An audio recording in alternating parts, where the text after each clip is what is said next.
নাহমাদুহু ওয়া নুসাল্লি আলা রাসূলিহিল কারীম আম্মা বা'দ।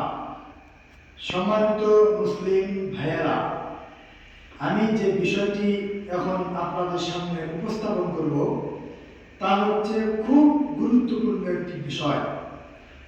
নাবালক সন্তান সালাতের ইমামতি করতে পারবে কি না,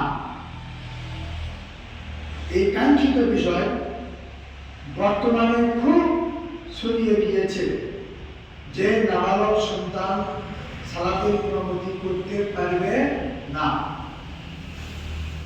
জবাব যদি আমরা দেখতে চাই তাহলে আজকে থেকে 1450 তার পূর্বে রাসূলুল্লাহ সাল্লাল্লাহু আলাইহি সাল্লামের সাহাবী আমর বিন সালামা বর্ণনা করেন। আমর বিন সালামা হতে তিনি তার পিতার সূত্রে বর্ণনা করেন। তারা একটি প্রতিনিধি দল রাসূলুল্লাহ সাল্লাল্লাহু আলাইহি সাল্লামের কাছে যান।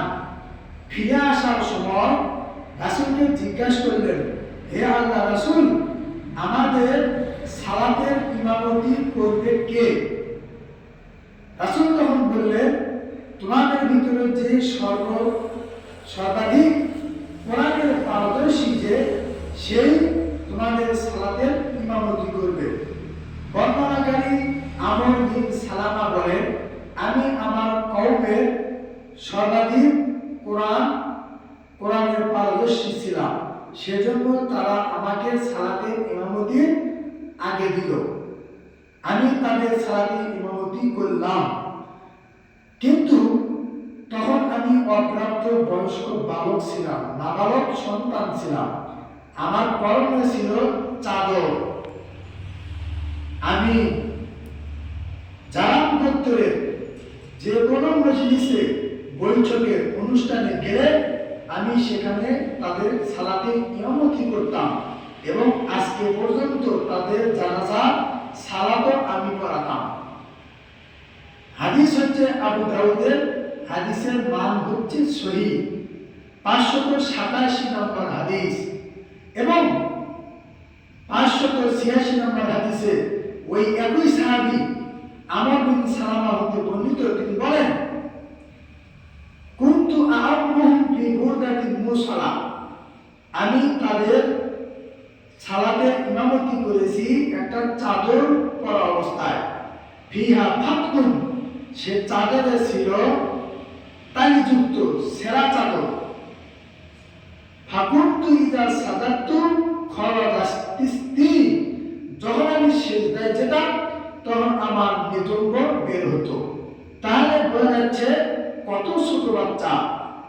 ইমাম বুখারী রাহিমাহুল্লাহ এই আমর বিন সালামার এই হাদিসটা তিনি সাব্যস্ত করে নাবালক সন্তান সালাতের ইমামতি করতে পারবে সাব্যস্ত করে তিনি বলতেছেন, এই আমর বিন সালামার বয়স 7 অথবা 6 বছর। আবু দাউদের অন্য এক বর্ণনা এসেছে তার বয়স ছিল 8 বছর। নাসাইর অন্য এক বর্ণনা এসেছে তার বয়স 7 অথবা 8 বছর। যাই হোক, আমরা বুঝলাম যে রাসূলুল্লাহ সাল্লাল্লাহু আলাইহি সাল্লামের সাহাবী আমর বিন সালামা 7 বছর 8 বছরের একটা নাবালক সন্তান, সাবালক হননি, তাহলে তিনি সালাতের ইমামতি করেছেন। তাহলে সাবালক হওয়া শর্ত নয়।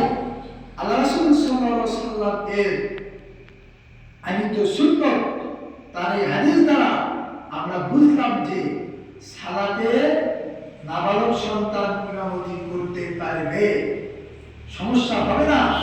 যদি সে কোরআনের পারদর্শী হয়, যদি সে সালাতের রুকুন, সালাতের ওয়াজিব, সালাতের বিধিবিধান সে জেনে কোরআনের পারদর্শী হয়, কোরআন পড়তে পারদর্শী, কোরআন যদি সে ভালো করে পড়তে পারে তাহলে সে সালাতের ইমামতি করতে পারবে। সাবালক হওয়া শর্ত নয়। আল্লাহ রাব্বুল আলামিন আমাদের সকলকে তার এই সুন্নাহ মোতাবেক, তার এই হাদিস মোতাবেক আমরা যেন আমাদের জীবন পরিচালনা করে আমরা দুনিয়া এবং আখিরাত দুই ইহকালীন পরকালীন যেন আমরা শান্তিতে থাকতে পারি। আল্লাহ সকলকে সে তৌফিক দান করুন। এবারেই আমি আমার আলোচনা শেষ করছি।